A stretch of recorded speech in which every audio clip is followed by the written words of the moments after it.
नमस्कार दोस्तों, welcome back to curious Sharif for the daily dose of Indian football. तो सबसे पहले बात करते हैं यहाँ पे भाई एएफएफ ने इंडियन फुटबॉल का 2024-25 सीजन का यहाँ पे कैलेंडर अनाउंसमेंट कर दिया है, जिसमें अगर आप इस सीजन के कंपैरिजन में देखें तो दो तीन मेजर चेंजेस उन्होंने यहाँ पे नेक्स्ट सीजन से किए हैं।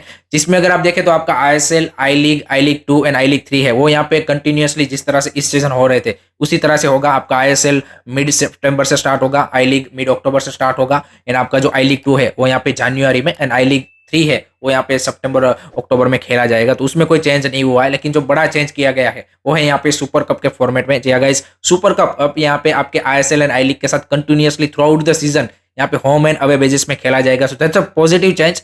एंड उसके अलावा यहाँ पे अभी तक ये डिसाइड नहीं किया गया है कि सुपर कप या फिर फेडरेशन कप इसमें से कौन होगा, दोनों में से कोई एक होगा। ये यहाँ पे एफएसडीएल जो मार्केटिंग पार्टनर है उसके साथ डिस्कस करके यहाँ पे एएफएफ जो फाइनल डिसीजन है वो बनाएंगे। और अगर फेडरेशन कप होता है तो उसके लिए ऑलरेडी यहाँ पे ओडिशा गवर्नमेंट ने स्पॉन्सर करने के लिए भी वो इंटरेस्टेड है। तो अगर मान लीजिए कि फेडरेशन कप या फिर सुपर कप का जो सेमीफाइनल फाइनल है वो आपको नेक्स्ट सीजन ओडिशा में देखने को मिल सकते हैं। बाकी जो मैचेस है ग्रुप स्टेजेस के वो आपको होम एंड अवे बेसिस में ही देखने को मिलेंगे। So that's also you can से की गुड थिंग।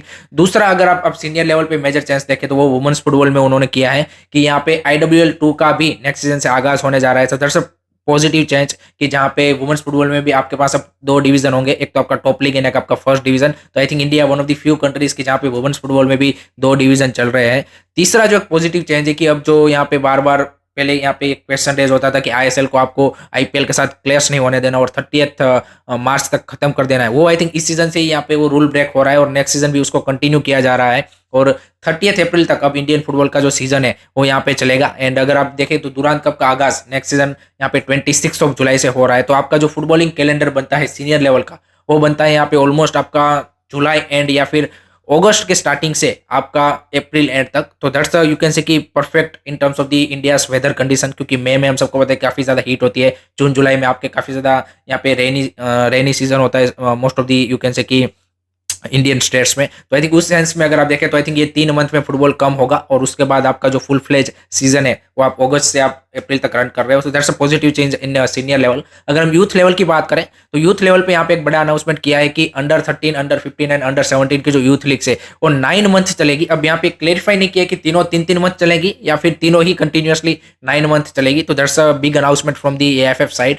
सो ये यहाँ पे पॉजिटिव चेंजेस अगर आप देखें तो कैलेंडर में किए गए हैं। But the biggest question remain to be seen कि किस तरह से इसको इंप्लीमेंट किया जाता है। पर्टिकुलरली अगर आप यूथ लेवल पे बात करें तो जो ये सारी यूथ लीग्स है उसको एक फेयर मैनर में, क्योंकि हमने काफी बार देखा है कि इंडियन फुटबॉल की जो लीग्स है उसकी इंटीग्रिटी के ऊपर काफी ज्यादा क्वेश्चन होते हैं। पर्टिकुलरली यूथ लीग में अगर आप देखें तो एज फ्रॉड का एक सबसे बड़ा प्रॉब्लम है, उसको आप कैसे यहाँ पे रिड्यूस करते हो। बाकी जो फेयरनेस है गेम का, क्योंकि आप आई लीग के ऊपर भी आप देखें कि काफी ज्यादा एलिगेशन लग चुके हैं। तो ये सारी जो लीग है फेयर मैनर में और इसको किस तरह से इंप्लीमेंट किया जाता है, I think that is going to be remained to seen. And एक जो दूसरा एक बड़ा यहाँ पे मेजर एक फ्लो बोल सकते हो आप इस कैलेंडर में कि वो चेंज यहाँ पे जो होना चाहिए था वो नहीं हुआ, वो है यहाँ पे अंडर 17 से आपके अंडर 21 या फिर अंडर 23 के बीच में कोई भी लीग का ना होना। जो आपकी यूथ लेवल एंड आपकी जो सीनियर लेवल फुटबॉल है उसके बीच में यहाँ पे कोई लिंकअप लीग नहीं है कि जहाँ पे कॉम्पिटेटिव फुटबॉल हो और आपके जो प्लेयरों का डेवलपमेंट है वो कहीं ना कहीं वहाँ पे काफी ज्यादा हेम्पर होता है। तो वहाँ पे कोई लीग नहीं है। एंड आईएसएल की जो रिजर्व लीग है वो भी यहाँ पे नहीं है। तो that is the big you can से की क्वेश्चन। आरएफडीएल है बट आरएफडीएल इस सीजन का भी अभी भी बाकी है। एंड क्या वो किस तरह से आरएफडीएल यहाँ पे जो अंडर 21 लीग कराती है वो यहाँ पे नेक्स्ट सीजन कंटिन्यू होगी, तो ये क्वेश्चन अभी भी बचा हुआ है। तो वो जो गैप है वो अभी तक यहाँ पे ये इस कैलेंडर के थ्रू फिल नहीं कर पाए हैं। सो लेट्स सी वो यहाँ पे उसके बारे में क्या सोचते हैं, उसका देखना इंटरेस्टिंग सा रहेगा। लेट मी नो गाइस, आप क्या सोचते हैं उस कैलेंडर के बारे में, कमेंट सेक्शन में जरूर बताना।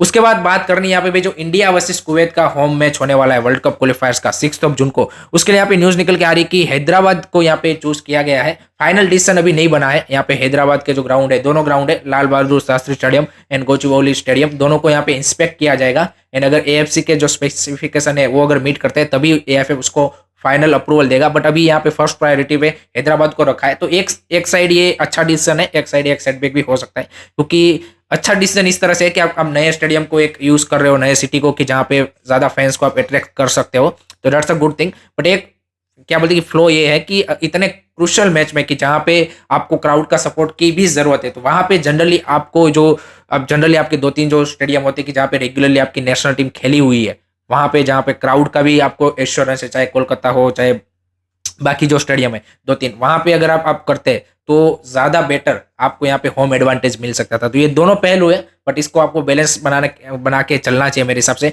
और बाकी जो मैचेस होते हैं इतने इंपॉर्टेंट मैचेस नहीं होते, मे बी वो अगर आप नए सिटीज में ट्राई करते तो ज्यादा बेटर रहता। बट ये दोनों एंगल है, तो लेट्स सी क्या फाइनल डिसीजन यहाँ पे हैदराबाद को मिलता है कि नहीं मिलता, वो देखना इंटरेस्टिंग सा रहेगा। उसके बाद बात करनी है यहाँ पे भाई जो एआईएफएफ में इंटरनल बैटल चल रही है यहाँ पे, वो अभी रुकने का नाम नहीं ले रही है। यहाँ पे पहले हम सबको पता है कि साजीव प्रभाकरण का जिस तरह से जो सारा यहाँ पे सिनारियो हुआ, अब उसके बाद 2-3 और केस निकल के आया है। जी हाँ गाइज, यहाँ पे जो एएफएफ के लीगल हेड है यहाँ पे नीलंजन भट्टाचार्य जी, उन्होंने यहाँ पे एएफएफ के जो प्रेसिडेंट है कल्याण चौबे, उनको एक मेल लिखा है और उसमें उनकी जो अनपेड सैलरीज है और उसके लिए यहाँ पे कुछ जो रिसेंटली डील हुई है, इंडिगो की डील हुई हो या फिर आई लीग के ब्रॉडकास्टिंग की डील और बाकी 2-3 डील है, उसमें यहाँ पे उन्होंने एलिगेशन लगाया है कि उनको एज ए लीगल हेड यहाँ पे जब भी कॉन्ट्रैक्ट साइन हुआ तो उसमें उसकी कोई भी यहाँ पे एडवाइस नहीं ली गई है एंड उनकी सैलरीज भी अभी तक पे नहीं की गई है। इसके रिस्पॉन्स में यहाँ पे कल्याण चौबे ने बोला है कि ये मेरे क्या बोलती ऑफिस का मामला है, ये मैं यहाँ पे इसके ऊपर कोई कमेंट नहीं करना चाहूंगा, इस एचआर थिंग। तो उन्होंने उसको इस तरह से यहाँ पे क्या बोलते हैं इग्नोर कर दिया है। But this is a very very serious issue in terms of the organisation running, कि किस तरह से आप देखिए कि आपके पास अगर लीगल एडवाइजर है, और हम सबको पता है कि साजी के केस में भी यहाँ पे जो फर्स्ट डेट थी उसको यहाँ पे एएफएफ के कोई भी यहाँ पे लॉयर ने अटेंड नहीं किया था, इसी के चलते उसको यहाँ पे स्टे मिला था। अगर उसी दिन यहाँ पे एएफएफ ने अपना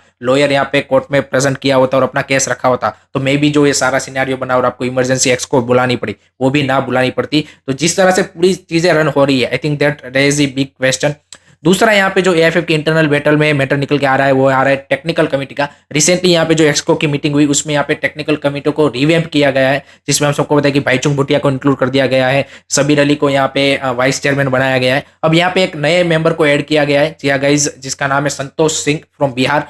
सो उसको लाया गया है यहाँ पे मनोरंजन भट्टाचार्य जी, जो कि former East Bengal legend and Indian national team को भी 46 टाइम रिप्रेजेंट कर चुके हैं between 1977 to 1993 and East Bengal के भी हेड कोच रह चुके हैं और ईस्ट बंगाल के साथ एनएफएल एंड फेडरेशन कप दोनों जीत चुके हैं। उनको यहाँ पे विथआउट इन्फॉर्मिंग यहाँ पे उनको निकाल दिया गया है एंड उसकी जगह पे संतोष सिंह को लाया गया है बिहार से, जो कि यहाँ पे एक भी इंटरनेशनल मैचेस नहीं खेले हैं। जनरली टेक्निकल कमिटी में जो यहाँ पे इंटरनेशनल मैचेस एंड फेडरेशन का एक्सपीरियंस होता है उसको ही यहाँ पे क्या बोलते कि रखा जाता है। बट संतोष सिंह का जो अपॉइंटमेंट है वो काफी ज्यादा क्वेश्चन रेज करते हैं, क्योंकि उन्होंने सिर्फ उनकी जो बिहार की स्टेट टीम है उसको एज ए असिस्टेंट कोच कुछ टाइम के लिए किया है, अदर देन दैट उसके पास ऐसा कोई एक्सपीरियंस नहीं है एंड वो संतोष ट्रॉफी ही सिर्फ खेले है बिहार से, उन्होंने इंटरनेशनल कोई मैचेस नहीं खेले। तो उसको आपने टेक्निकल कमेटी में डाला है कि जहाँ पे आपकी नेशनल टीम के कोचेस नेशनल टीम की परफॉर्मेंस का रिव्यू करना है। सो आई थिंक वहाँ पे कहीं ना कहीं क्वेश्चन बड़े रेज होते हैं कि उसका किस तरह से यहाँ पे इंक्लूमेंट हुआ। एंड जो मनोरंजन भट्टाचार्य जी उन्होंने बोला है कि भाई कल्याण चौबे ने कहने के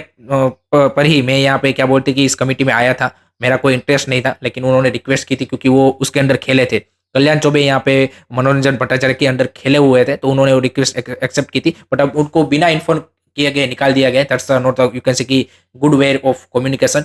जो तीसरा यहाँ पे एएफएफ का इंटरनल बैटल निकल के आ रहा है वो आ रहा है यहाँ पे एएफएफ की जो लीग कमेटी की है उसमें यहाँ पे भी थोड़ा सा चेंजेस किए गए हैं और उत्तराखंड के जो यहाँ पे एक्सको मेंबर है आरिफ अली उसको प्रमोशन करके यहाँ पे उस कमेटी में ऐड किया गया है और वाइस चेयरमैन बना दिया गया है। जबकि उत्तराखंड का अगर खुद का स्टेट एफएस का करंट स्टेटस देखे तो वहां पे एक भी अभी स्टेट लीग नहीं होती, डिस्ट्रिक्ट एफएस कंप्लीटली यहाँ पे क्या बोलते कि इनएक्टिव है। और उत्तराखंड में यहाँ पे 2023-24 में उन्होंने 338 प्लेयर रजिस्टर किए हैं all over the age group men's and women's. तो आप देखिए कि टोटल अभी उत्तराखंड में सिर्फ 338 प्लेयर ही उन्होंने एएफएफ के पोर्टल पे रजिस्टर किए, जिसमें से 335 प्लेयर दो ही क्लब से आते हैं, Corbett FC and KR football leaders club, बाकी यहाँ पे कोई है नहीं। तो खुद के स्टेट में अगर आप इस तरह की लीग नहीं चला पा रहे, कुछ नहीं कर पा रहे, और 2016 टू 2019 यहाँ पे 0 प्लेयर रजिस्टर किए थे उन्होंने, तो Uttarakhand is one of the worst state in terms of the footballing structure wise, और कुछ काम वहां पे होता नहीं है, टोटली करप्शन का स्टेट है, हम सबको पता है। एंड उसको यहाँ पे इतनी क्या बोलते हैं कि रिस्पॉन्सिबल कमिटी में डालना, I think that's again you can say कि political adjustment to get awards in next you can say ki tenure, to be honest. So these are the appointments raise a really you can say ki serious question regarding AFF's working and किस तरह से वो यहाँ पे सारी जो appointment, और जो हम बात करते हैं कि राइट नॉलेज वाले बंदे जब तक आपकी फेडरेशन में नहीं आएंगे, who has a proper knowledge, who has a proper you can say कि वर्किंग एक्सपीरियंस, तब तक आपके जो डिसीजन है वो यहाँ पे कभी भी सही होने वाले नहीं है। So let me know guys, आप ये पूरे सिनेरियो के बारे में क्या सोचते हैं, कमेंट सेक्शन में जरूर बताना। उसके बाद बात करनी है यहाँ पे भाई एएफसी एशियन कप के बारे में, क्योंकि what a run by Jordan. या guys, Jordan is truly an unbelievable story. मतलब हर कोई यहाँ पे उज्बेकिस्तान को अंडरडॉग स्टोरी मान रहा था, बट जॉर्डन भाई ट्रूली भाई यहाँ पे इस एएफसी एशियन कप का अंडरडॉग स्टोरी रहा है। They started this competition as 87th FIFA rank team and now they are into the final of AFC Asian cup. किसी ने भी, I think no one has predicted कि भाई Jordan यहाँ पे फाइनल में पहुंचेगा, और कल भाई जो साउथ कोरिया को उन्होंने 2-0 से हराया है, what a way to you can say कि reach into the final, total domination guys, it's just not like a fluke कि भैया आपने क्या बोलते कि साउथ कोरिया ने चांसेस ज्यादा मिस कर दिए या फिर उस तरह से हराया। वो प्रॉपरली भाई जॉर्डन का अगर आप गेम देखेंगे, they dominated first half, created more chances, second half में they come up with more intensity and score those two beautiful goals. And South Korea की अगर आप बात करें तो क्लिंग्समैन की जो टीम है, कहीं ना कहीं वो इंटेंसिटी, और ये मतलब मैच ऐसा लगा कि कौन सी टीम ज्यादा यहाँ पे फाइनल में पहुंचने के लिए यहाँ पे वो हंगर दिखाती है। उसमें भाई Jordan is much ahead with you can say कि ahead than South Korea. So great achievement, and इससे प्रूव होता है कि it's not always about the quality, it's always about the team performance, because cup competition में आपका जो team combination है, team की परफॉर्मेंस है, वो सबसे ज्यादा मैटर करती है। एंड ईगो स्टेमिस से आपको आई थिंक इससे सीख मिली होगी कि भाई ये जो बात कर रहे थे कि ये लीग हमारी लीग इस तरह से है इसलिए हम यहाँ पे नहीं पहुंच पाते, तो इसको क्या रीजन दोगे आप। और इसका भाई एक ही प्लेयर, सिर्फ एक ही प्लेयर जॉर्डन का यहाँ पे यूरोप की लीग में खेलता है, other than that all the players player in the you can say कि गल्फ कंट्रीज।